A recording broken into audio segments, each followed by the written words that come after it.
up the 5-day challenge. It's the end of the week, you guys, and I'm super excited to kind of like pull everything all together and talk to you about how to continue your flow with the to-do lists that you've been making, the to-do list, the schedules, and all the little squirrel lists and the brain dumps and everything, putting it all together. Okay, so we're going to get into that. But first, I want to offer you a bonus tip because that's what I like to do. Every single morning, I go to my email. It's the first thing I do. It's actually a habit now. I go to my email and I archive all of the junk mail. As far as I know, my email doesn't have any certain like maximum number of emails allowed in my inbox. You could also delete, but archiving is really easy because I just swipe and it goes to the archive bin, which means then I can actually pull those emails up again later. Like if I find myself in Kohl's and I'm like, man, I know I had a Kohl's coupon. Glad I didn't delete that. Type in Kohl's, pull it up, right? So as far as I know, my email doesn't have any restrictions on how many I can have. It doesn't really take up space that I know of. So I just archive that stuff. And I do that every day in order to stay on top of my inbox that has 50,000 emails in it, right? Because I used to be a couponer back in the day. And so I would sign up for any possible thing. Like if you can give your email address to someone, I did it so that I could get like their deals and stuff, right? And so my email inbox, there's probably a couple hundred of them every day. And it just takes me a couple minutes while I'm waking up to just swipe and get rid of those. And then also this is kind of forming a to-do list too, because there are important emails that come through because I've got multiple businesses. People book their things online. I get an email about that.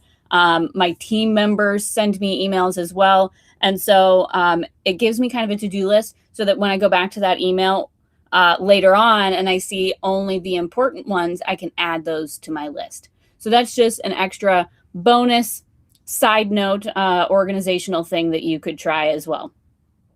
All right, so now getting into the continuing the flow conversation, we want to rewrite your list daily or weekly. When I first started doing these list things, teaching myself, it was recommended by, I read a book, Eat That Frog, about procrastinating. So if you have like real big, ugly tasks that you always put off, for me, it's dishes and laundry, then your main goal is to do those tasks first. So Eat That Frog is a great book if you have a lot of procrastination tendencies. So check that out. But when I first started writing these to-do lists, and that's where the ABCDE method came from as well, it was suggested that I write my list every day. That was a little bit too much for my brain at that point in time. And so I started out by writing my weekly list.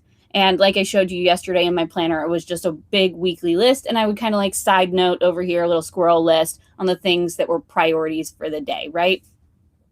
So now I am actually writing my list every day and rewriting it every day so that I am continuing to understand when I'm skipping things specifically, because as you skip over things, you're going to have to continue to repeat that item on your next list every single day until you're like, fuck this, I'm tired of it. I don't want to rewrite this thing one more time. I'm going to just do it. So it is a little bit effective in that sense too. Now, remember that daily list really only needs to have like 7 things on it at a time. If you finish all 7 and you're still like, I want to do more, you can, but you're going to end up, if you put a whole bunch of stuff on there, all these A tasks that aren't really A tasks, you're going to be overwhelmed before you even start. You're going to be like, oh my God, I have so many things to do. You're going to run around with your head cut off, and it just doesn't feel good to work that way. I had to train myself really, really, really carefully and often to slow down. My list is not going anywhere. I'm always going to have this list. There's always going to be things on it. So I don't need to rush to get these things done. And now I am much happier and much more relaxed in the execution of my list because I'm not rushed to get it done. For example, today I need to send packages. I've got lots of orders that I need to mail out. I have a 12 to 15 business day shipping time frame that I tell my customers. And I do that on purpose because it gives me the time to get the first things done first. So today, even though that's a really big priority, it's also a really huge priority that I go and talk to the special education team at my son's new middle school to make sure he's prepared for school on Monday. I also have multiple events coming up this weekend that are priorities as well because they are happening very soon, within 12 hours. So it's all about making sure you're doing first things first and the next right thing. All right. So keep those things in mind, maybe even jot them down as a reminder. First things first and next, I don't even know what I just said. You write those down, rewind and write those down.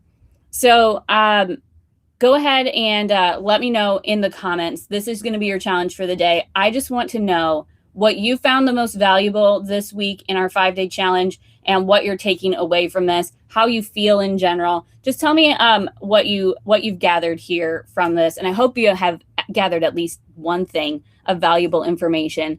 So for your challenge today, just tell me in the comments how you feel about all this. And if you are so excited to continue doing this, don't forget there is that 90-day challenge. I'm going to have some gifts for you that may or may not be associated with that 90-day challenge. So if you were already kind of considering it, wait for that gift to show up. And thanks for being here for this. This has been a lot of fun. I love you all, and I hope you have a super productive Friday.